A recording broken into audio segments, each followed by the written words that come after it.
কারো একদিন হব, কারো এক রাত হব, এর বেশি কারো রুচি হবে না। আমার এই বাজে স্বভাব কোনো দিন যাবে না। আমি আজ সারাটা রাত শুধু গান গাইব। আহা, গান ছাড়া আর আছেটা কি? ভাই নওশাদ, তোর কি পড়ালেখা নাই? কাল যে ইংরেজি পরীক্ষার ধারণা আছে তোর? সূর্য ভাই, I am ready for this ফালতু ইংলিশ পরীক্ষা। এখন আমি গান গাইব। মে নেশা মে ইয়া মুঝ মে নেশা হে, হার তারাফ ধুয়া হি ধুয়া হে। রিয়াজ ব্রো, মদ কি বেশি দিছিলি আমাকে? উঠতে মন চায় শুধু। আহা, আমি তোকে মদ এক গ্লাস দিছিলাম, জাস্ট এক গ্লাস, তাই না সূর্য? হ্যাঁ, তাই হবে। নওশাদ এক গ্লাস খেয়ে থেমে থাকেনি, সে পুরো বোতল একাই শেষ করেছে। ওর কালকের পরীক্ষা গোল্লায় গেল বলে। আমার কথা বাদ দে। শান্ত ভাই এত শান্ত কেন? তার হদিসও মিলছে না। এত কিছু করলাম আমরা সন্ধ্যা থেকে, এত নাচ গান করলাম, তা কি তো জাস্ট একবার চোখে পড়ল? তাও কি না বেরিয়ে ডাইনিং থেকে পানি খেয়ে আবার রুমে চলে গেল। কি রে রিয়াজ, শান্ত ভাইয়ের কি হলো? তাকে শান্তা টাচ করেছে। রিয়াজের কথা শুনে সবাই হাসাহাসি শুরু করে দিল। হাসতে হাসতে গড়াগড়ি খাচ্ছে, হঠাৎ ঠাস করে দরজা খোলার আওয়াজ হলো। শান্ত ফুল হাতা শার্ট পরেছিল। হাতা উঠাতে উঠাতে সোজা হেঁটে এসে ধুমধাম মাইর শুরু করে দিল নওশাদ, রিয়াজ আর সূর্যকে। গণহারে মারছে সে। সবার আগে নওশাদকে মেরেছে, তারপর রিয়াজকে, তারপর সূর্যকে। মার খেয়ে সবাই চুপ করে বসে থেকে নীরবতা পালন করছে।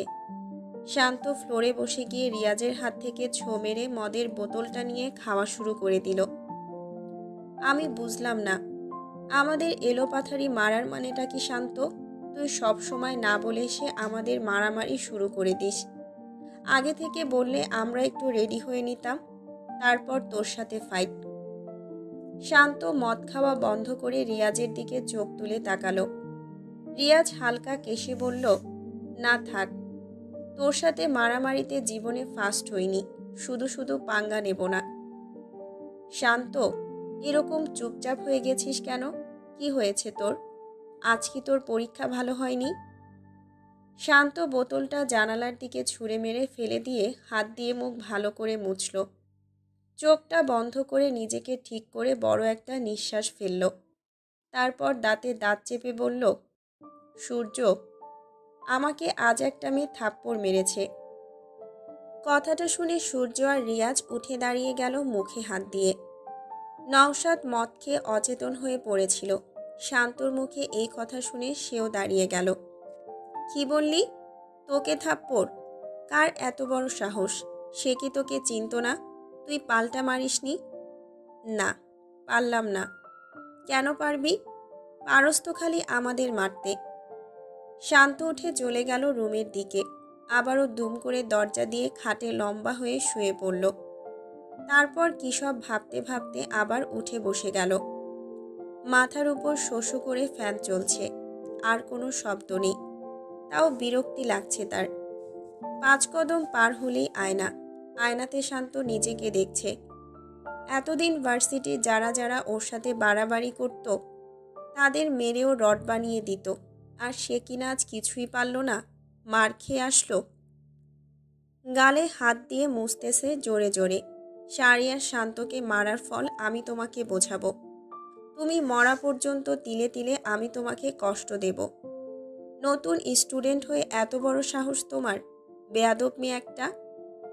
ফ্যানের শোষো শব্দ আর সহ্য হচ্ছে না শান্তর। উঠে গিয়ে অফ করে দিল। মনে পড়ল আজ কি ঘটেছিল।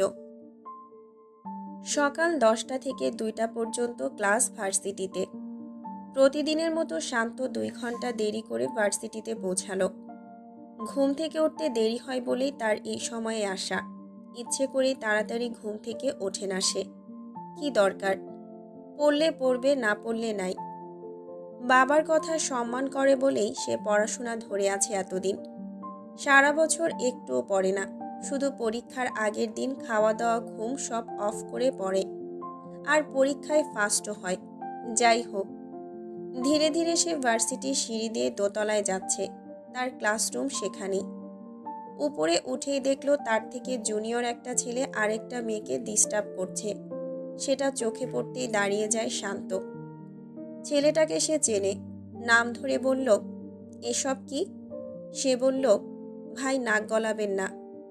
মেয়েটা এই সুযোগে পালিয়ে গেল। ছেলেটা হাত উঠিয়ে শান্তর ঘাড়ে হাত রেখে বলল, none of your business bro, so দূরে থাকেন, এটা আমার পার্সোনাল ম্যাটার। মেয়েটা পালানোর সময় ধাক্কা খেলো আহানার সাথে। আহানা আজ প্রথম দিন ভার্সিটিতে এসেছে।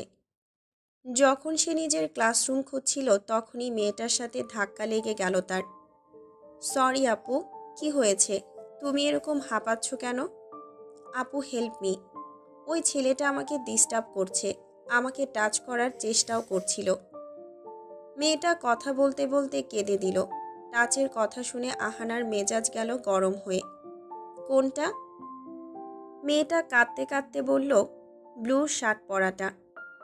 আহানা তাকিয়ে দেখল দুজনেই ব্লু শার্ট পরেছে। আহানা রেগে গিয়ে কাছে এসে দাঁড়ালো।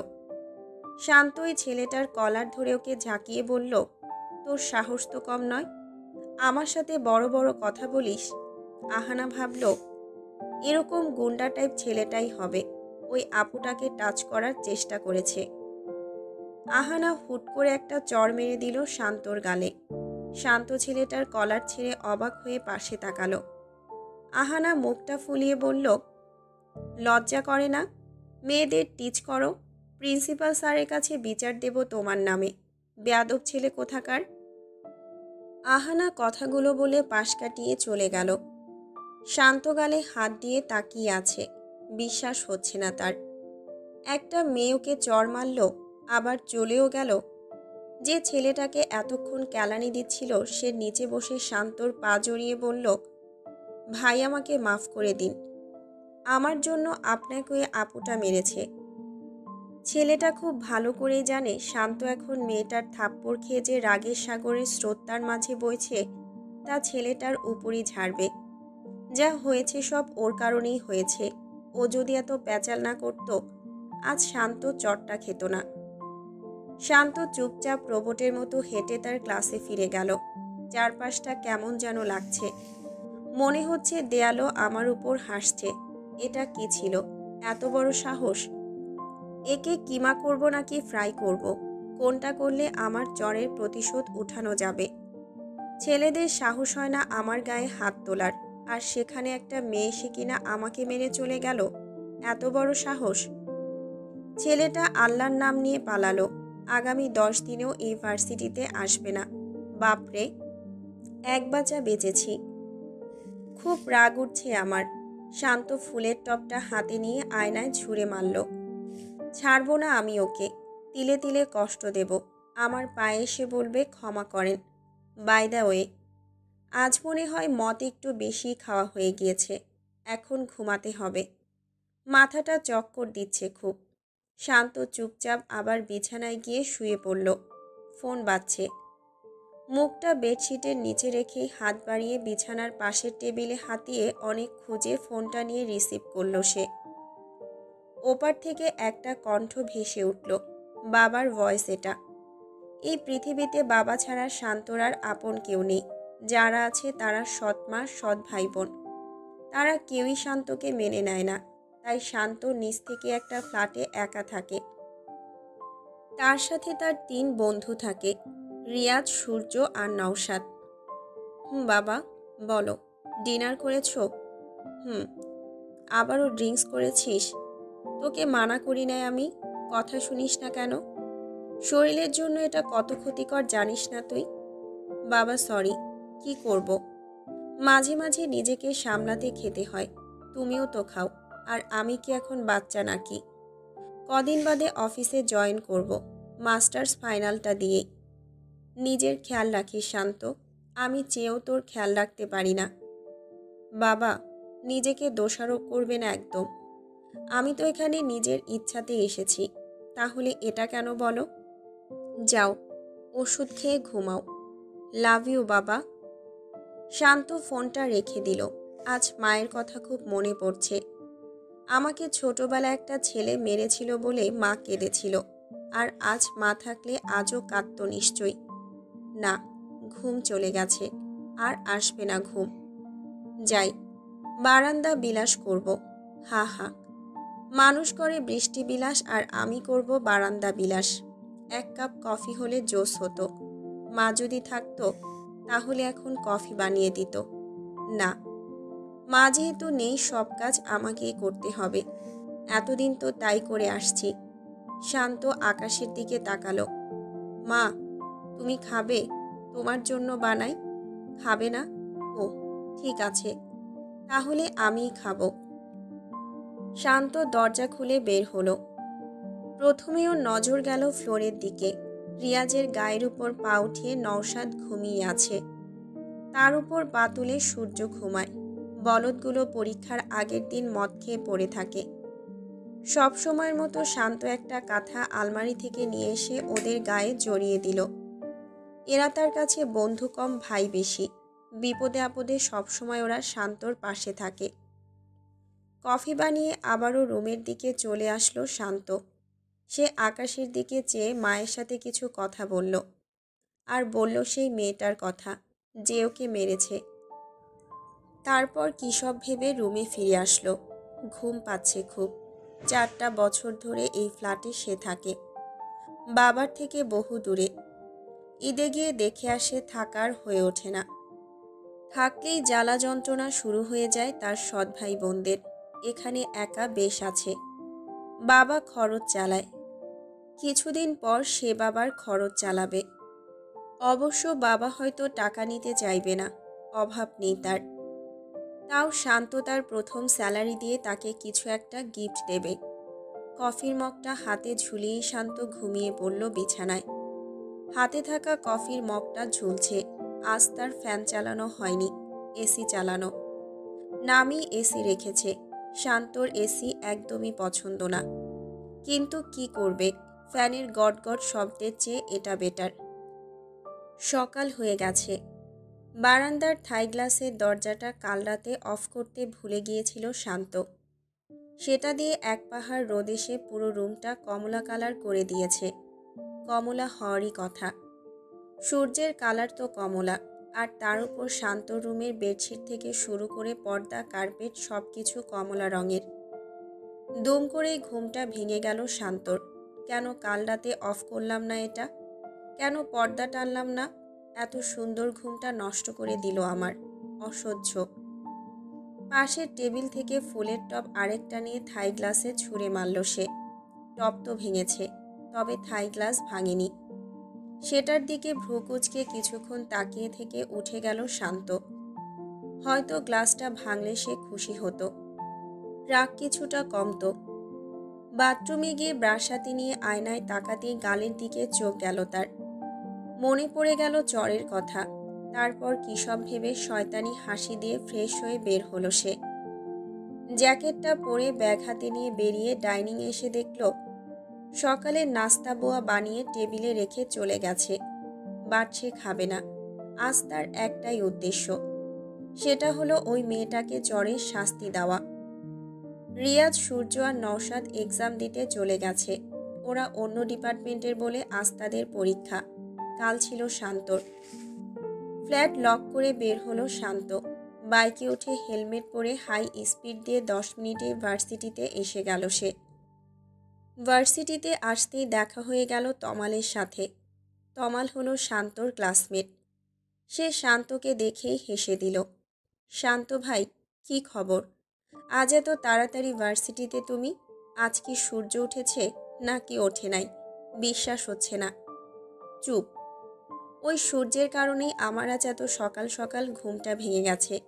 যাই হোক তমাল, তোমার থেকে আমার একটা হেল্প লাগবে।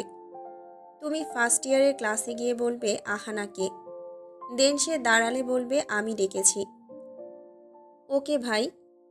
শান্ত হাতের কবজি কসলাচ্ছে। একদম আজকে 5টা চড় মেরে দেবে ওই মেয়েটার গালে। যাই হোক, থ্যাঙ্কস টু রিয়াজ, সে আমাকে মেয়েটার নাম আর ক্লাস খুঁজে দিতে হেল্প করেছিল। তমাল গিয়ে ফার্স্ট ইয়ারের ক্লাসে ঢুকলো। যে যার কাজ নিয়ে ব্যস্ত। কেউ কেউ গসিপ করছে, কেউ কেউ পড়ছে। নিশ্চয়ই এর পরের ক্লাস রোকসানা ম্যামের, কারণ ওনার ক্লাসের আগে স্টুডেন্টদের পড়তে দেখা যায়। তাই হয়তো তমালের দিকে কেউ তাকাচ্ছে না। এই বাচ্চা মেয়েগুলো মনে হয় আমাকে চেনে না, চিনলে এতক্ষণে গায়ে পড়ে কথা বলা শুরু করে দিত। যাই হোক, যে কাজে এসেছি সেটা এখন করব। হ্যালো এভরিওয়ান, আহানা কে এখানে? থাকলে সাড়া দাও। আহানা তখন রূপার সাথে কথা বলছিল। তমালের মুখ থেকে আহানা নাম শুনে উঠে দাঁড়ালো সে। তমাল তার সামনে এসে বলল, তোমাকে শান্ত ভাই ডাকছে, ওই যে। আহানা জানালা দিয়ে বাইরে তাকিয়ে দেখল শান্ত ভাইকে হেলান দিয়ে দাঁড়িয়ে আছে। একটা ভাব নিয়ে একবার ডানে তাকাচ্ছে, আবার বামে তাকাচ্ছে, মাঝে মাঝে ক্লাসরুমের দিকেও তাকাচ্ছে। আহানা শান্তকে দেখে চিনতে পারল, এটা তো সেই ছেলেটা। আমি যাব না, এরকম স্যাসটা ছেলেদের সাথে আমার কোনো কথা থাকতে পারে না, বাই। আহানা আরেক দিকে ফিরে বসে গেল। রূপা চোখ বড় করে বলল, আহানা, এই ভুল করিস না। শান্ত ভাই অনেক ডেঞ্জারাস, কথা না শুনলে মারামারি শুরু করে দেয়, তোর জীবন হেল করে দেবে, গিয়ে কথা বলে আয়। আমি ওর জীবন হেল বানিয়ে দেব, কাল একটা থাপ্পড় মেরে দিয়েছিলাম। আহানার কথাটা শুনে ক্লাসের সবাই পড়া বাদ দিয়ে, গসিপ বাদ দিয়ে, তাদের কাজ বাদ দিয়ে মুখে হাত দিয়ে ওর দিকে তাকালো। কি বললে তুমি? শান্ত ভাইকে থাপ্পড় মেরেছ? তমাল রেগে গিয়ে আহানার হাত শক্ত করে ধরল। চলো আমার সাথে। শান্ত ভাই আজ তোমাকে ছাড় দিলেও আমি তোমাকে ছাড় দেব না। এত বড় সাহস তোমার, আমাদের কলিজায় হাত দিয়েছ? হাত ছাড়ুন আমার, আমি স্যারকে ডাক দেব এখন। তমাল টেনে হিস্টে নিয়ে যাচ্ছে আহানাকে। আহানা চিৎকার দিয়ে স্যারদের ডাকতে শুরু করে দিল। সবাইকেও বলল ওকে আটকাতে। কেউ এসে আহানাকে ছাড়াচ্ছে না তমালের থেকে, কারণ তমাল হলো শান্তর লেফট হ্যান্ড। ওকে ওর কাজে বাধা দেওয়া মানে শান্তকে বাধা দেওয়া, তাই এগিয়ে আসলো না কেউই। স্যারদের রুম সেকেন্ড ফ্লোরে বলে তারা আহানার চিৎকার শোনেনি। সবাই শান্তকে চেনে, চরের কথা শুনে সবাই মিলে পারছে না আহানাকে মেরেই ফেলে। সবাই রেগে আছে আহানার উপর। তমাল আহানাকে শান্তর সামনে এনে ছুঁড়ে মারল।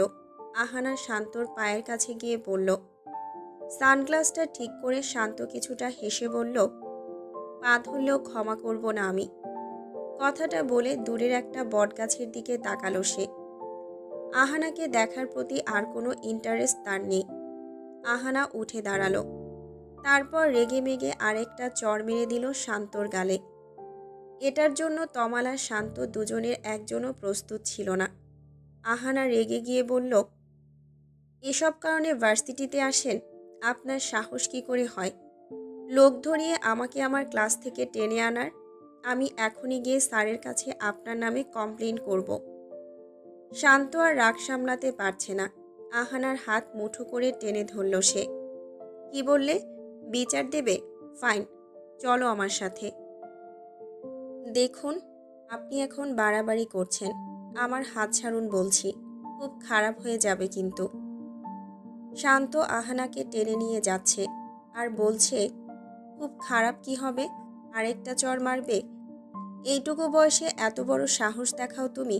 আমার ক্ষমতা সম্পর্কে ধারণা আছে তোমার? শান্ত প্রিন্সিপাল স্যারের রুমের সামনে এনে আহানাকে ছুঁড়ে মারল। স্যার ব্যাপারটা বুঝতে না পেরে বললেন, কি হয়েছে শান্ত? স্যার, এই মেয়েটা আমাকে কাল বিনা কারণে চড় মেরেছে, আর আজ যখন আমি ওকে জিজ্ঞেস করানোর জন্য আমার কাছে নিয়ে আসলাম, তখন আবারও আমাকে চড় মারল। স্যার, বিনা কারণে নয়, এই ছেলেটা কাল একটা মেয়েকে টিচ করছিল, টাচও করেছে। প্রিন্সিপাল একটু হেসে বলল, ওটা তাহলে শান্ত ছিল না, অন্য কেউ ছিল। শান্ত এমন কাজ জীবনেও করতে পারে না। শান্ত তমালকে ফোন করে বলল সকল ভেজালের মূল রিফাতকে ধরে আনতে। ভাই, সে তো আজ ভার্সিটিতে আসে নাই, পালিয়েছে মনে হয়। আগামী 10-12 দিনেও তার দেখা পাবো না। যেখান থেকে পারো আমার সামনে এনে দাঁড় করাও বেয়াদবকে। স্যার, আমি সত্যি বলছি, এই ছেলেটা খুব খারাপ। আজ আমাকে জোর করে আমার ক্লাস থেকে নিয়ে এসেছে ওনার একটা ফ্রেন্ডকে দিয়ে।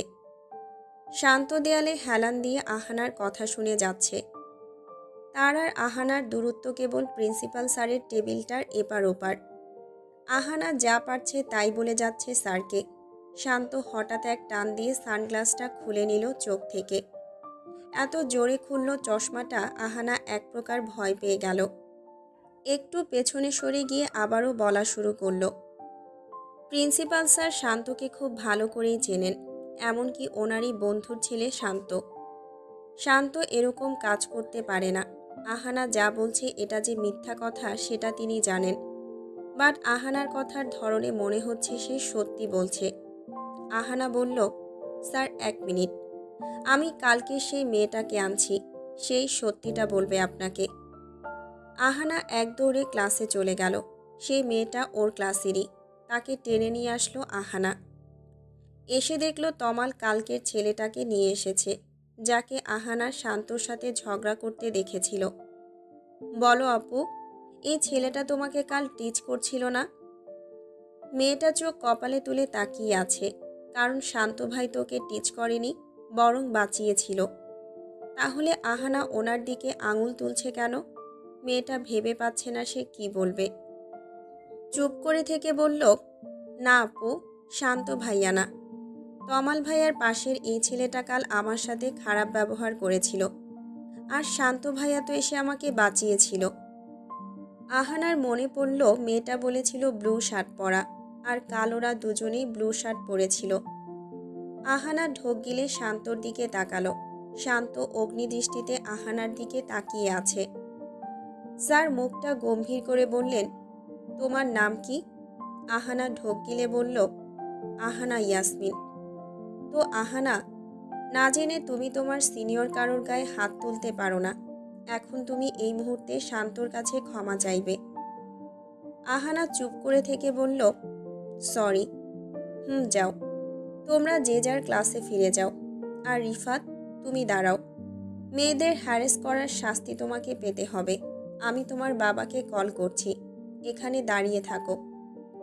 শান্ত জ্যাকেটটা পেছন থেকে একটু টেনে সামনে এনে ঠিক করে সানগ্লাসটা পরে আহানার দিকে তাকাতে তাকাতে চলে গেল। আহানা নিজেকে মনে মনে বকছে, এত বড় ভুল, তার উপর এত বড় অপমান। ইস, না জেনে শুনে মারলাম। পরের বার তো মারতাম না, আমাকে জোর করে ক্লাস থেকে নিয়ে আনায় মেরেছি। এতটা ভালো না লোকটা, কীরকম ভাব দেখিয়ে গেল, অসভ্য একটা। কাল তো মারামারিও করছিল। আহানা প্রিন্সিপাল স্যারের রুম থেকে বেরিয়ে সোজা ক্লাসে চলে গেল। রুমে ঢুকতেই দেখল সবাই ওর দিকে কেমন করে তাকিয়ে আছে। একজন আরেকজনকে বলছে, জানিস, এই মেয়েটা শান্ত ভাইয়াকে চড় মেরেছে বিনা কারণে। আহানা চুপচাপ গিয়ে ওর বেঞ্চে বসল। রূপা ছাড়া বাকিরা ওর বেঞ্চ থেকে উঠে দূরে গিয়ে বসল। আহানা তাদের দিকে একবার তাকিয়ে ব্যাগ থেকে বই বের করে তা পড়ায় মনোযোগ দিল। তুই এটা কেন করলি? তোরা তো কিসের রাগ? ছেলেদের চড় মারলে তারা যে তেলে বেগুনে জ্বলে ওঠে জানিস না তুই? আর সেটা না হয় বাদই দিলাম, চড় তো মারলি তাও কাকে? ভার্সিটির ফেমাস বয়কে। তোকে যে কি পরিমাণ জ্বালাবে তা তুই নিজেও জানিস না। এই ভুল কেন করলি? বই থেকে চোখ উঠিয়ে আহানা রূপার দিকে তাকিয়ে স্বাভাবিকভাবেই বলল, আমি কি জানতাম নাকি এত কিছু? আর ছেলেটা কাল মারামারি করেছে বলেই আমি ভেবেছি ওই মেয়েটাকে সে টিচ করেছিল। কারোর ফিসফিস শুনে আহানা পাশে তাকিয়ে দেখল সবাই এখনও ওর দিকে তাকিয়ে কী সব বলছে। 12টা বাজে, সবাই ক্লাস শেষ করে এখন ব্রেক টাইমে ক্যাম্পাসে ঘুরছে। কেউ খাচ্ছে, কেউ আড্ডা দিচ্ছে, কেউ বা প্রেম করছে। আহানা আর রূপা ঘাসের উপর এসে বসেছে। আহানা পুরো ক্যাম্পাসটায় চোখ বুলিয়ে নিল। বেশ সুন্দর ভার্সিটিটা, সবুজ ঘাস চারিদিকে, গাছগাছালিতে ভরা, শান্তিতে শ্বাস নেওয়া যায়। তার উপর সবাই কি সুন্দর একজন আরেকজনের সাথে বন্ধুত্ব সুলভ সম্পর্ক রেখেছে। বেশ লাগছে তার কাছে। সুন্দর তো বটেই, আর তুই চর মেরে তোর পরিবেশ নিজেই নষ্ট করেছিস। শান্ত ভাইকে চর না মেরে চুমু দিলে এখন সবাই তোকে কোলে নিয়ে হাঁটত, আর চর মারায় দেখেছিস কেউ তোর পাশেও আসছে না। Very funny. ওই অসভ্য লোকটাকে আমি চুমু কেন দেব? তোর কি মাথা গেছে? আজব মেয়ে, আজব কথাবার্তা। আহানা রে, আমার দম বন্ধ হয়ে আসছে, আমাকে একটু পানি দে। মনে হয় তোর কারণে আমি মরব। কেন? কি হয়েছে? পেছনে তাকা আহানা। আহানা পেছনে তাকিয়ে দেখল শান্তবাইকে হেলান দিয়ে দাঁড়িয়ে ওর দিকেই তাকিয়ে আছে। তার পাশে 15-20টা ছেলে দাঁড়িয়ে আছে। তাদের মধ্যে কেউ কেউ আহানার দিকে তাকিয়ে হাসছে, আবার কেউ কেউ কী সব বলে যাচ্ছে। সবাইকে দেখতে গুন্ডাদের মতন, মেইন শান্তকেই দেখতে মুভির ভিলেনের মতো মনে হয়। আহানা চোখ নামিয়ে আরেক দিক ফিরে বসল। আহানা, এত ভাব দেখাইস না। বোঝার চেষ্টা কর ওরা খুব মারাত্মক। আমার কোনো কিছু বোঝার দরকার নেই। আহানা উঠে ব্যাগ নিয়ে ক্লাসের দিকে চলে গেল। এইটুকু মেয়ের ভাব দেখছো? শান্ত ভাই এখনো ঠান্ডা হয়ে আছে কিভাবে সেটাই বুঝতেছি না। নওশাদের কথা শুনে শান্ত হাতের পেপসি শেষ দিয়ে হেসে একটু নড়ে দাঁড়ালো। তারপর মাথার খয়েরি রঙের চুলগুলো ঠিক করে রিয়াজকে বলল পানির ব্যবস্থা করতে। আমি শান্ত থাকার কারণটা দেখাবো এখন। কি করবি পানি দিয়ে? ভেজা বিড়াল বানাবো একে, ভাবের ভূত নামাতে যা লাগে আর কি। সবাই হেসে দিল শান্তর কথায়। নওশাদ, তোর পরীক্ষা কেমন হলো? বললি না যে। আমার পরীক্ষার কথা ছাড়ো ভাই, আমার মন ভালো না। তোকে যে এই মাইয়া চর মারছে, মন তো চাচ্ছে ধরে চর মেরে ওর গালটাই ফাটাই দিই। এত সাহস দেখায় কি করে সেটাই বুঝি না।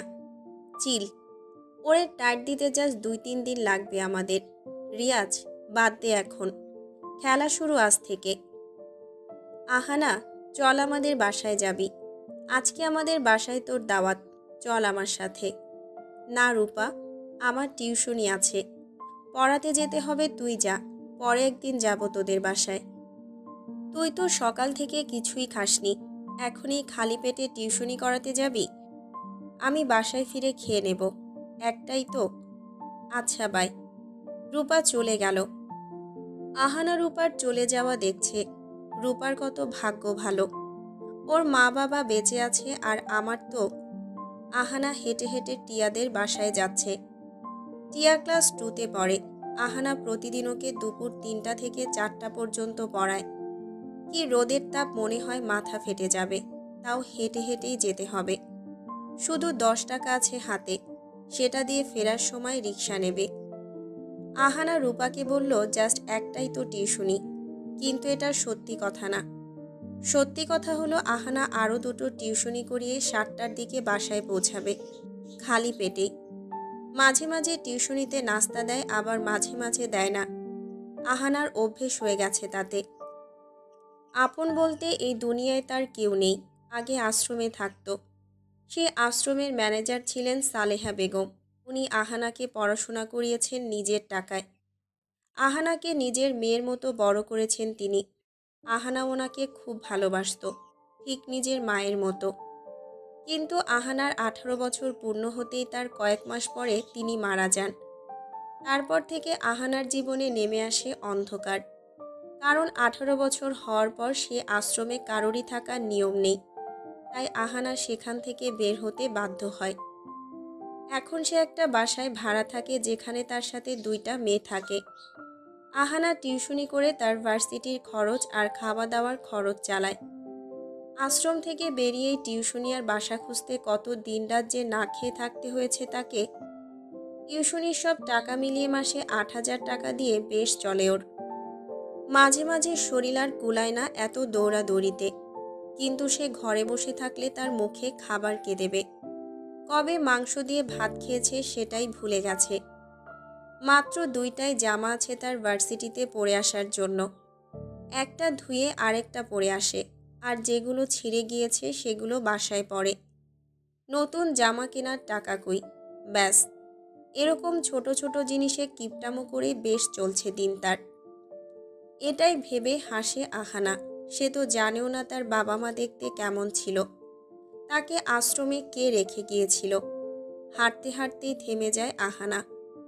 5 হাত দূরে শান্ত পকেটে হাত ঢুকিয়ে তাকিয়ে আছে ওর দিকে। ওর পেছন থেকে 2জন বেরিয়ে আসলো। দুজনের হাতেই পানি ভর্তি বালতি। আহানা বুঝতে পারছে না ওরা কেন তার পথ আটকিয়েছে। শান্ত দাঁত বের করে হেসে একটু দূরে গিয়ে দাঁড়ালো। একটা জাম গাছের সাথে হেলান দিয়ে দাঁড়িয়ে শান্ত বলল, দে, অ্যাকশন শুরু করে দে। রিয়াজ তার হাতের বালতির পানি আহানার গায়ে ছুঁড়ে মারল। আহানা হাঁ করে তাকিয়ে আছে। ওরা এরকম করবে সে একদমই ভাবেনি। রাগে আবারও তাকালো ওদের দিকে। কিছু বলতে যাবে তার আগেই নওশাদ তার হাতের বালতির পানিও আহানার গায়ে ঢেলে দিল। আহানা চিৎকার দিয়ে বলল, স্টপ ইট। জামা পুরো ভিজে গেছে। রাগে কিছু বলতে যাওয়ার আগেই শান্তর বাইকে ওরা দুজন উঠে চলে গেল। আহানা গালিগালাজ করল কিছুক্ষণ। চরের প্রতিশোধ এভাবে নিল, বেয়াদব। আমি এখন কি করব? টিউশনি মিস করলে টিয়ার মা টাকা কেটে নেয়। এই ভিজা জামাতেই যেতে হবে, কিছুই করার নেই। আসার সময় জামা যেটা ছিল সেটা ধুয়ে দিয়েছিলাম, সেটা তো এত তাড়াতাড়ি শুকাবে না। আহানা গায়ের থেকে পানি ছাড়তে ছাড়তে টিয়াদের বাসায় গেল। টিয়া বলল, ম্যাম, আপনার জামা এত ভিজল কি করে? আহানা হেসে বলল, কিছু না, এমনি। তুমি পড়ায় মন দাও তো। আজ খুব খিদে পেয়েছে। আমি জানি আজ টিয়ার মা কিছুই দেবে না। 3 দিন আগে দিয়েছিল চা বিস্কিট, আবার 4 দিন পর মানে কাল দেবে। একটা নিঃশ্বাস ফেলে আহানা টিয়াকে পড়ানোয় মন দিল। টিয়াদের বাসা থেকে বেরিয়ে রোডে একটা গাছের ছায়ায় একটু দাঁড়ালো। আজ তার শরীর আর টিকছে না। সকাল থেকে শরীর ভালো না। এখনও 2টো টিউশনি করা বাকি। ব্যাগ থেকে পানি নিয়ে খেয়ে হাঁটা ধরল আহানা। জামা গায়ে থেকেই শুকিয়ে গেছে। অনেক কষ্টে সব টিউশনি শেষ করে বাসায় ফিরল সে। আজকেও খেতে দেয়নি। এখন আবার রান্না করতে হবে। খিদায় মাথা ঘুরছে। তার উপর মাথাও ধরে আছে অনেক। চুলটা বেঁধে খোপা করে রান্নাঘরে গিয়ে চুলা জ্বালালো সে। বাকি যে 2জন মেয়েও সাথে থাকে তারা হলো এয়ার হোস্টেস। আহানা যখন ভার্সিটিতে যায় তখন তাদের ডিউটি শেষ হয়। তারপর তারা বাসায় আসে। আবার আহানা ফেরার আগেই চলে যায়। তাই বেশিরভাগ সময় আহানা একা একাই থাকে। তরকারি কেটে চুলায় বসিয়ে বিস্কিট খুঁজে মুখে দিয়ে পেটটাকে একটু দমালো আহানা। সকালে একটা রুটি আর ডিম খেয়ে বেরিয়েছিল শুধু। রাত 8টার দিকে ভাত আর তরকারি রাঁধা হয়ে গেছে। এবার প্লেট নিয়ে খেয়ে নিল। তারপর খাটে গিয়ে মাথাটা বালিশে রাখতেই রাজ্যের ঘুম এসে গেল তার চোখে। কিন্তু এত ঘুমালে তো হবে না। ভার্সিটির কত পড়া। ভাগ্যিস রাত 11টার অ্যালার্ম দিয়ে রেখেছিল। 11টায় উঠে পড়তে বসল সে। 1টা পর্যন্ত পড়ে আবারও ঘুমিয়ে গেল। শান্ত একটা শোপিস নিয়ে বসে আছে। শোপিসটা একবার উল্টো করছে আবার সোজা করছে। শোপিসটার ভেতরে গুড়ি গুড়ি চুমকি, সেগুলো ওলটপালট করলে কি সুন্দর দেখায়। কিন্তু এই সুন্দর দেখার জন্য শান্ত শোপিসটাকে এভাবে উল্টাচ্ছে না। তার মন আরেক দিকে। আজকে আরেকটা চর খেয়েছে। সেটাই ভাবছে সে। পাশের রুম থেকে সূর্য আর নওশাদের কথা শোনা যাচ্ছে। সম্ভবত এই মেয়েটাকে নিয়ে কী সব বলছে ওরা। আহানা ভোর হতেই চোখ মেলে অনুভব করল সারা শরীর জুড়ে যন্ত্রণা ছাড়া আর কিছুই নেই। কাল কি বেশি কাজ করেছিল? উঠতেও তো পারছে না। অনেক কষ্টে উঠল আহানা। মাথাটা ছিঁড়ে যাচ্ছে। চা পাতা দুধের যে দাম, রং চা খেতে খেতে বিরক্তি এসে গেছে। রং চাতে কি আর মাথা ব্যথা যায়? ভাবতে ভাবতে রেডি হয়ে নেয় আহানা। আলমারি খুলে 1000 টাকার 4টা নোট বের করে। কিছুক্ষণ তাকিয়ে থাকে সে। তারপর সেগুলো নিয়ে সোজা হেঁটে যায় মালিকের বাসার দরজার সামনে। কলিং বেল বাজাতেই মালিক মানে তারেক রহমান এসে দরজা খুলল। আহানাকে দেখে মুখটা ফ্যাকাশে করে বিরক্তি নিয়ে তাকালেন উনি। এই বিরক্তির কারণ হলো আহানা তার একমাত্র ভাড়াটিয়া, যে ঠিকমতো মাসে মাসে ভাড়া দেয় না। আহানাকে দেখলেই তার বিরক্তি আসে। আহানা সালাম দিয়ে একটু হেসে টাকাগুলো বাড়িয়ে ধরল। উনি আহানার দিকে তাকালেন না। টাকার দিকে তাকিয়ে হাত বাড়িয়ে টাকাটা নিয়ে পকেট থেকে একটা ছোট নোটবুক আর কলম নিয়ে কী সব লিখে মুখটা ছোট করে আহানাকে বললেন, এটা তো 1 মাসের ভাড়া তোমার। এখনও যে 2 মাসের ভাড়া বাকি, সেটা কি জানো তুমি? আহানা ইতস্তত বোধ নিয়ে বলল, তাড়াতাড়ি দিয়ে দেব আঙ্কেল। তারেক রহমান ভ্রুকুচকে বাসার ভেতরে চলে গেলেন। এভাবে চলে যাওয়ার কারণটা হলো উনি আর আহানার সাথে কথা বলতে চান না। আহানা নিচের দিকে তাকিয়ে চলে আসলো ওখান থেকে। হাতে আর 4,000 টাকা আছে। এই 4,000 টাকা দিয়ে পুরো মাস চলতে হবে। তার উপর ফার্স্ট ইয়ারের বই খাতা কিনেছে রুমমেট কণিকার টাকায়। তাকেও তো সেই টাকা ফেরত দিতে হবে। ভাবতে ভাবতেই বাসা থেকে বের হলো আহানা। সোজা হেঁটে ভার্সিটিতে যাবে সে। তেমন একটা দূরে না, তবে বেশি কাছেও না। 4টা গলি ক্রস করলেই ভার্সিটির গেট সামনে এসে যায়। ওড়না ঠিক করে হাঁটছে সে। আজ দিনটা মেঘলা দিন। বাতাস বইছে মাঝে মাঝে। পথে ঘাটে প্রতিদিনের মতোই জ্যাম। হেঁটে যাওয়াই উত্তম। এসব জ্যামে কে বসে থাকবে? আহানা আবার আনমনেই ভাবল, আঙুর ফল টক। আমার টাকা নেই বলে হেঁটে যাচ্ছি, আর দোষ দিচ্ছি জ্যামের। শান্ত বাইক নিয়ে জ্যামে বসে আছে সেই কখন থেকে। সানগ্লাস খুলে এদিক ওদিক তাকিয়ে পরিবেশটা বোঝার চেষ্টা করছে। আবার মাঝে মাঝে পকেট থেকে ফোন নিয়ে ফেসবুকে ঢুকে নিউজ ফিড ঘুরে আসছে। তাও এই জ্যাম শেষ হওয়ার নামই নিচ্ছে না। বাইকের আয়নাতে তাকিয়ে নিজের চুলটা ঠিক করতে গিয়ে তার চোখে পড়ল তার নতুন শত্রু আহানার দিকে। দূর থেকে হেঁটে আসছে সে। বাইক থেকে চোখ নামিয়ে শান্ত পেছনে তাকালো। আহানা নিচের দিকে তাকিয়ে ফুটপাতের উপর দিয়ে হেঁটে চলে যাচ্ছে। কোনো দিকেই তার কোনো খেয়াল নেই। আজ এই মেয়েটাকে আরেকটা টাইট দেবে। আমার গালে চরের জ্বালা এখনও মেটেনি। গালে হাত দিয়ে আহানার দিকে তাকিয়ে আছে শান্ত। জ্যাম শেষ। বাইক নিয়ে আহানার আগে ভার্সিটিতে ঢুকে গেল সে। আহানা ক্লাসরুমে চুপচাপ বসে আছে। রূপা এখনও আসেনি। আজ এত দেরি করছে কেন কে জানে। শান্ত ক্যাম্পাসে বন্ধুদের সাথে আড্ডা দিচ্ছে। রিয়াজ বলল, শান্ত ব্রো, তোমার সখিনা আসছে। নওশাদ দাঁত কেলিয়ে বলল, আহা রিয়াজ, সখিনা বলিস কেন? বলবি চুইংগাম। সারাক্ষণ শান্তর সাথে চুইংগামের মতো লেগে থাকে সে। সূর্য হেসে বলল, আমিও একটা নাম দিয়েছি, তোমরা যদি আজ্ঞা দাও পেশ করতে পারি। রিয়াজ আর নওশাদ একটু নড়ে চড়ে বলল, জাহাপানা, নামটা বলুন, আজ্ঞা দিলাম। সূর্য মুখটা গোল করে দাঁত বের করে বলল, জরিনা। নওশাদ আর রিয়াজ হাসতে হাসতে লুটোপুটি খাচ্ছে। সখিনা মানে হলো এলিনা। উফ। শান্ত সানগ্লাস পরে বাইকে বসলো ভার্সিটি থেকে চলে যাওয়ার জন্য, মানে এক প্রকার পালানোর জন্যই। কিন্তু তার আগেই এলিনা এসে শান্তকে জড়িয়ে ধরে ফেলল। জান, তুমি এমন কেন? আমি কাল ভার্সিটিতে আসি নাই, আর তুমি কিনা আমাকে কল করলে না, আর আমার একটা কলও রিসিভ করলে না। কি হয়েছে তোমার জান? Are you all right? Tell me. Shanto একটু কেশে বলল, কিছু না babe, I was busy, sorry for that. Riaz সূর্যের কানে ফিসফিসিয়ে বলল, এই মাইয়া এখন আমাদের বলবে। রিয়াজু, তোমরা একটু ওদিকে যাও না, শান্তর সাথে কথা বলবো, যেগুলো ছিল পাওনা। নওশাদ ফিক করে হেসে দিল রিয়াজের কবিতা শুনে। এলিনা শান্তর গালে হাত বুলিয়ে মুখটা ছোট করে বলল, তোমাকে নাকি কোথাকার কোন মেয়ে চর মেরেছে? শান্ত বলতে চায়নি, তাও এলিনার জোর জবরদস্তিতে বলল, হুম। কে? কিসে পড়ে? তার ক্লাসরুম কোনটা? আমাকে দেখিয়ে দাও।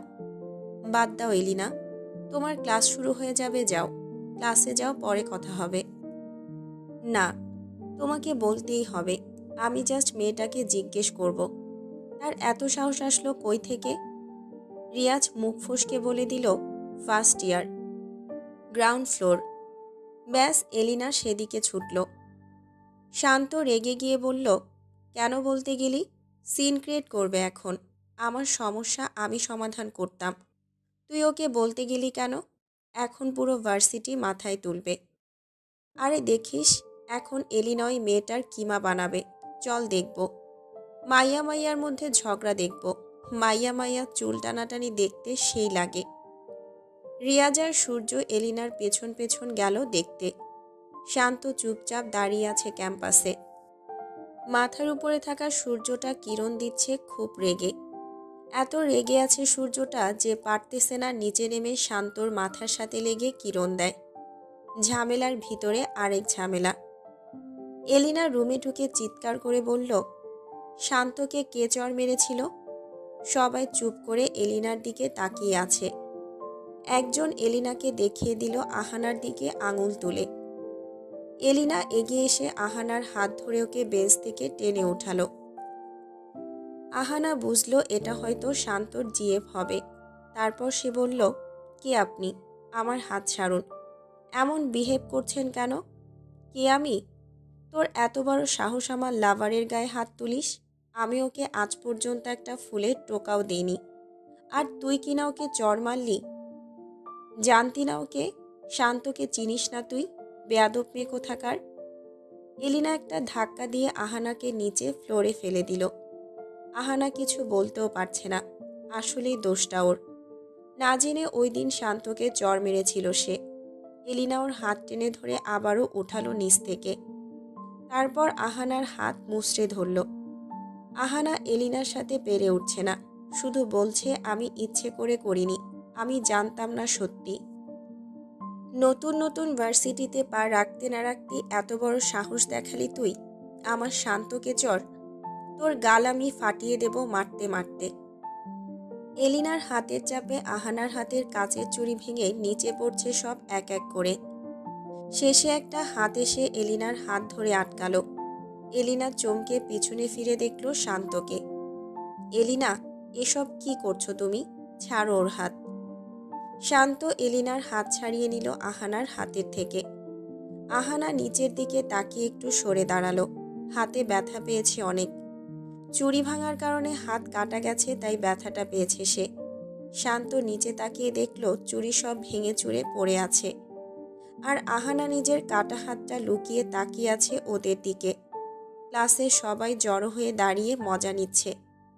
শান্ত এক ধমক দিয়ে বলল, কি নাটক হচ্ছে এখানে?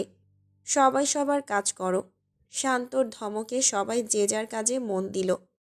শান্ত কিছুক্ষণ চুপ করে থেকে এলিনাকে নিয়ে বেরিয়ে চলে গেল ক্লাসরুম থেকে।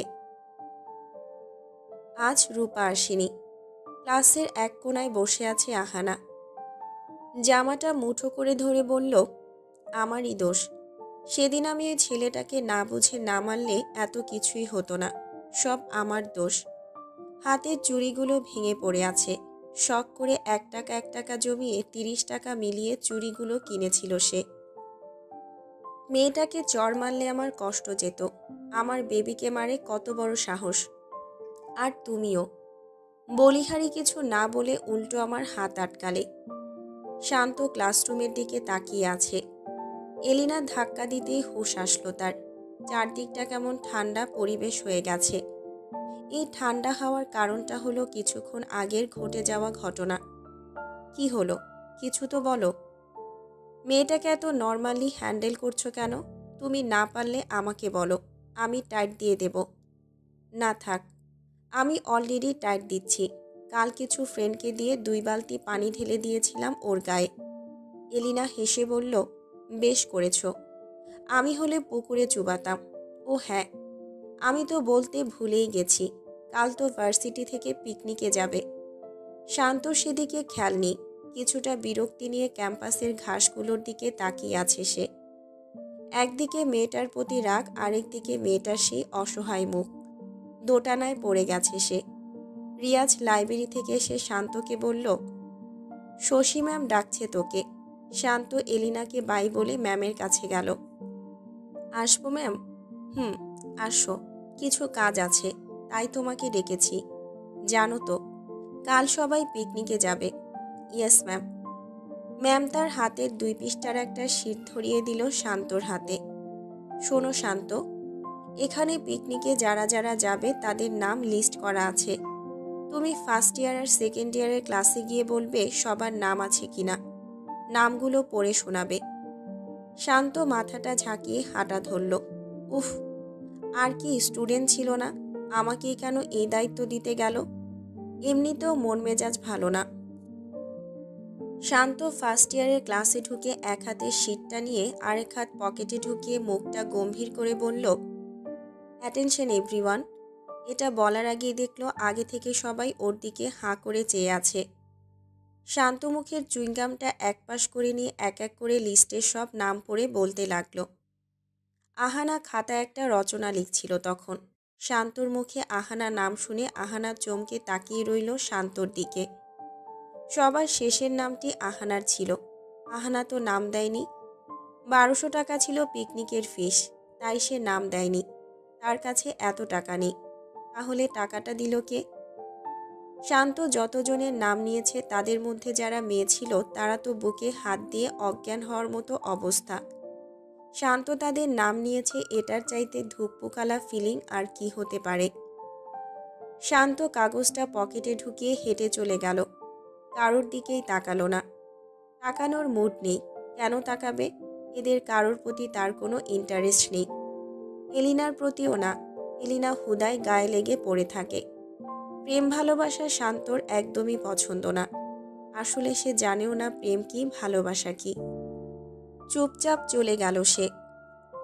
আহানা বসে ভাবছে পিকনিকের ফিসটা কে দিল। তখনই আহানার ফোন বেজে উঠল। আহানা ফোনের দিকে তাকিয়ে দেখল রূপার কল। রিসিভ করতেই সে বলে উঠল, সারপ্রাইজ।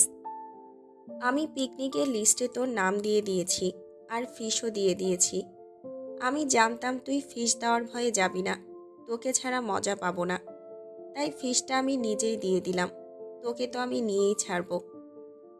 আহানার মন খারাপ হয়ে গেল, কারণ কাল পিকনিকে গেলে একটা টিউশনিও করাতে পারবে না সে। টিয়ার মা স্যালারি কেটে নেবে ভাবতেই কান্না পাচ্ছে আহানার। কিছুই করার নেই। রূপা তো টাকা জমা দিয়ে দিয়েছে। আহানা মিথ্যে হাসি দিয়ে থ্যাঙ্কস বলল রূপাকে। রূপা বলল, কাল রেডি হয়ে ভোর 5টায় ভার্সিটির সামনে এসে পৌঁছাতে। শান্তকে প্রতিবারের মতোই গ্রুপ লিডার বানানো হয়েছে। তার সাথে রিয়াজ আর সূর্য গ্রুপ লিডার। একটা বক্সে সব গ্রুপের নাম আলাদা করে লিখে রাখলেন শশী ম্যাম। শান্ত, সূর্য আর রিয়াজকে বললেন কাগজ চুজ করতে। শান্ত বক্সে হাত ঢুকিয়ে যে কাগজটা বের করলো তাতে লেখা ছিল ফার্স্ট ইয়ার। এলিনা রেগে বলল, ধুর, সেকেন্ড ইয়ার হলে আমার বাসে তুমি উঠতে পারতে। আমাদের কপালটাই খারাপ। ওকে, সমস্যা নেই। বাস থেকে নামলে তো আমরা আবার একসাথেই থাকবো, তাই না? হুম। নওশাদ বলল, শান্ত ভাই, দেখ ওই মেয়েটা যাচ্ছে যে তোকে চড় মেরেছিল। আহানা ভাবতে ভাবতে চলে যাচ্ছে। টিয়ার মা তো নির্ঘাত 500 থেকে 600 টাকা কেটে রেখে দেবে। রূপা কেন যে আমাকে না বলে ফিস দিতে গেল। হঠাৎ করেই শান্ত আহানার পথ আটকিয়ে সামনে এসে দাঁড়ালো। আহানা ভয়ে দাঁড়িয়ে গিয়ে একটু সরে দাঁড়ালো। আর কোনোদিন আমার সামনে দিয়ে এমন ঘুরঘুর করবে না, বুঝেছ? তোমাকে দেখলেই আমার চরের কথা মাথায় আসে। এত ঘুরঘুর করলে আমি একদিন সিরিয়াসলি চর মেরে দেব তোমাকে। আহানা চোখ তুলে তাকিয়ে বলল, চর মেরেছি বলে কি মাথা খাবেন আমার? কাল 2 বালতি পানি দিয়ে ভিজিয়ে শান্তি হয়নি আপনার? আপনার মা বাবা এই কারণে আপনার নাম শান্ত রেখেছিল? শান্ত না ছাই। শান্তর মেজাজ গেল গরম হয়ে। হাত বাড়িয়ে আহানার হাত চেপে ধরে টান দিয়ে বলল, কি বললে তুমি? আমার মা বাবা আমার নাম না জেনে দিয়েছে?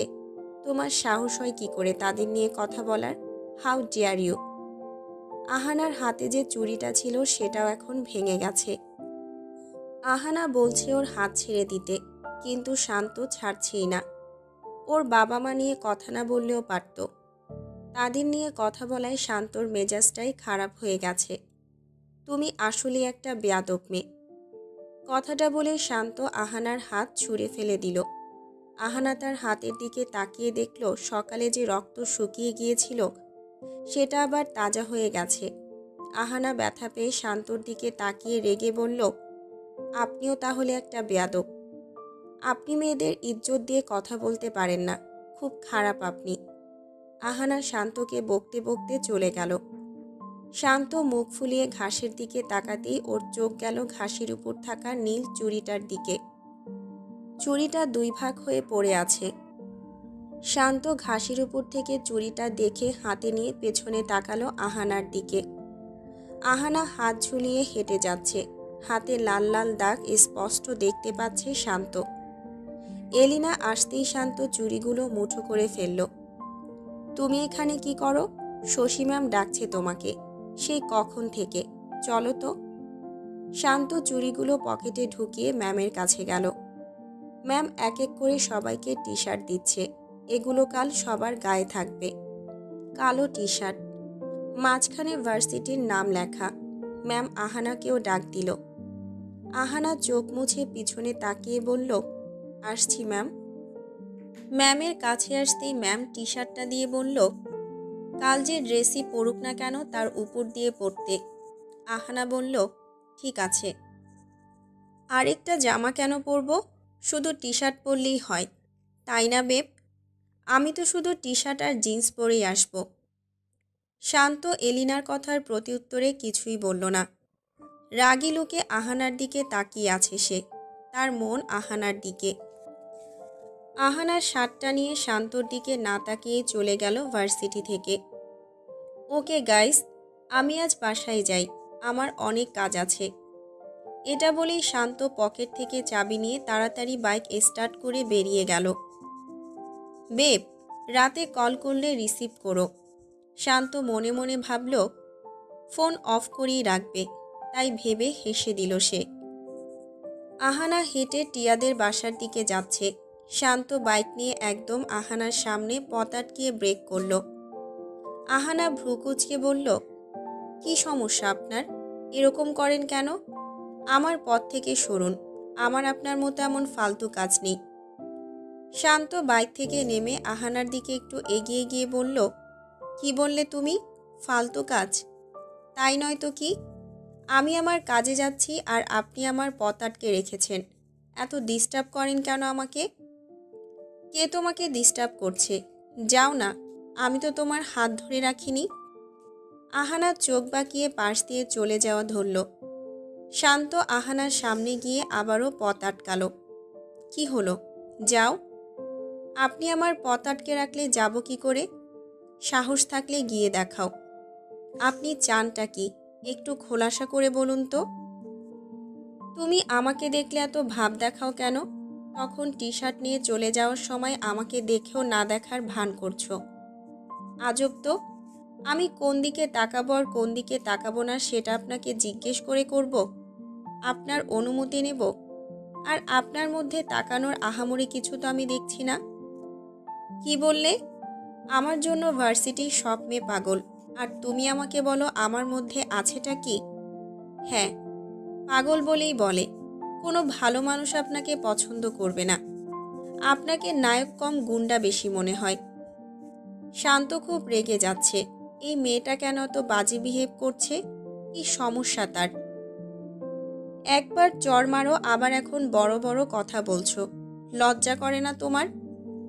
আমি চরের জন্য মাপ চেয়েছি, তাই বলে এই নয় যে আজীবন আপনার পা ধরে বসে থাকব।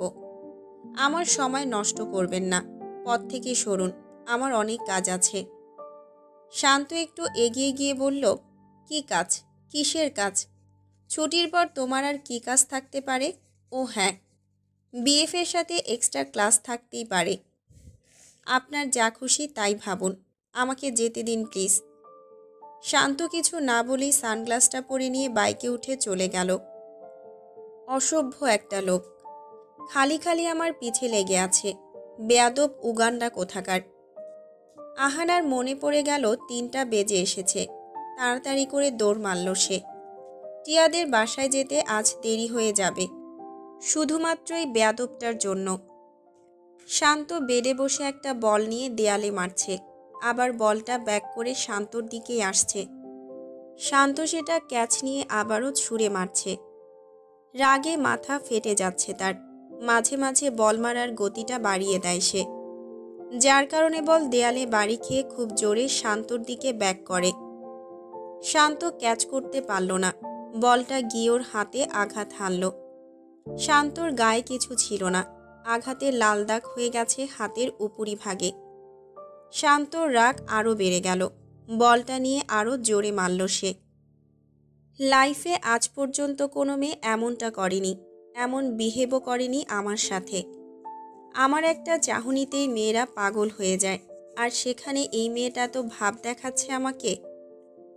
ফোনে ভাইব্রেশন দেওয়া, সে কখন থেকে বাজছে। শান্ত বলটা হাতে নিয়ে তাকিয়ে দেখল এলিনার কল। একটু বিরক্তি নিয়ে নওশাদকে ডাক দিল। নওশাদ, এই নওশাদ, একটু এদিকে আয় তো। কি হয়েছে বল। এলিনার ফোন, একটু হ্যান্ডেল কর। আমার মুড নেই ওর ন্যাকা ন্যাকা কথা শোনার। নওশাদ ফোনটা নিয়ে রিসিভ করল। আপনার ডায়ালকৃত নাম্বারটি এই মুহূর্তে বন্ধ আছে, একটু পর আবার ডায়াল করুন। শান্ত হেসে দিয়ে নওশাদের দিকে তাকালো। নওশাদ দাঁত কেলিয়ে বলল, তোরে বাঁচাইতে যত উপরে যাওয়া লাগে যাব। ওকে বাই এখন। আমার গফ কল দিয়েছে, পরে কথা হবে। শান্ত ফোন সাইলেন্ট করে রেখে দিয়ে আবারও বলটা দেয়ালে মারায় মন দিল। জামা ধোয়ার সময় আহানা ভাবল, এরকম বেয়াদব ছেলে আমি আর দুটো দেখিনি। মানে মুখ দিয়ে সুন্দর কথা তার বেরই হয় না। কোন জন্মের শত্রু ছিলাম তার কে জানে। আমি চর মেরে একদম ঠিক করেছিলাম, দরকার হলে ফিউচারে আরও মারব বেয়াদবটাকে। পরের দিন ভোরেই আহানা রেডি হয়ে নিল ভালো করে। তার নীল জামাটার উপর টি শার্টটা পরে নিয়ে পাশে একটা নীল ওড়না ঝুলিয়ে বের হলো। একটা সাইড ব্যাগ নিল, তাতে ফোন, রুমাল আর এক বোতল পানি। টাকা তো লাগবে না, তাই টাকা আর নিল না। ভোরবেলা হেঁটে যেতে ভয় করছে আহানার, কিছুই করার নেই। হেঁটেই যেতে হবে ভার্সিটিতে। সব জায়গায় হেঁটে গিয়ে টাকা বাঁচায় আহানা। মাঝে মাঝে ক্লান্তি বেশি লাগলে রিকশা নেয়, তাও অনেক দিন পর পর। ঘন ঘন আহানাকে রিকশায় দেখা যায় না কখনোই। ভোর 5টা বাজে তখন। রোডে কোনো লোকজন নেই, কেমন একটা ভয় ভয় পরিবেশ সৃষ্টি হয়েছে। এমন সময় আহানা কোনোদিন বের হয়নি আগে। আল্লাহর নাম নিয়ে বের হয়েছে সে। পাখিদের কিচিরমিচির শুরু হয়ে গেছে। এখন এমন শূন্য রোডে তাদের ডাকাডাকিটাই ভরসা। আবছা আবছা আলো চারিদিকে। পা দ্রুত চালিয়ে হেঁটে যাচ্ছে আহানা। এদিক ওদিক তাকানোর সময় নেই তার। তাকাতে গেলেই চোখে পড়বে কিছু বখাটে। শুধু শুধু ভয় পাওয়ার চেয়ে না তাকানোই ভালো। অবশেষে ভার্সিটিতে এসে পৌঁছালো সে। 3টা বাস দাঁড়িয়ে আছে ভার্সিটির গেটের সামনে। সবাই এক এক করে বাসে উঠছে। আহানার চোখ গেল শান্তর দিকে। ম্যামের দেওয়া টি শার্টটা পরে তার উপর দিয়ে পেস্ট কালারের একটা জ্যাকেট পরেছে, মাথায় কালো টুপি। চিৎকার করে করে বলছে ফার্স্ট ইয়ারের সবাইকে বাসে উঠতে। আহানা নিচের দিকে তাকিয়ে হেঁটে যাচ্ছে। সেদিকে তাকিয়ে শান্ত এবার আহানাকে খেয়াল করল। আরও জোরে চিৎকার দিয়ে বলল, এতটা ইরেসপন্সিবল কি করে হতে পারো তোমরা? এত লেট করো কেন? তোমাদের জন্য কি আমরা সবাই লেট করব? 5টায় আসতে বলা হয়েছে, এখন কয়টা বাজে? এত লেট করার হলে বাপের গাড়ি করে যেতে, বাসের কি দরকার ছিল? কথাগুলো আমাকে বলল বেয়াদবটা। আহানা রাগে ফুলতে ফুলতে বাসে উঠল। রূপা দৌড়ে দৌড়ে আসছে।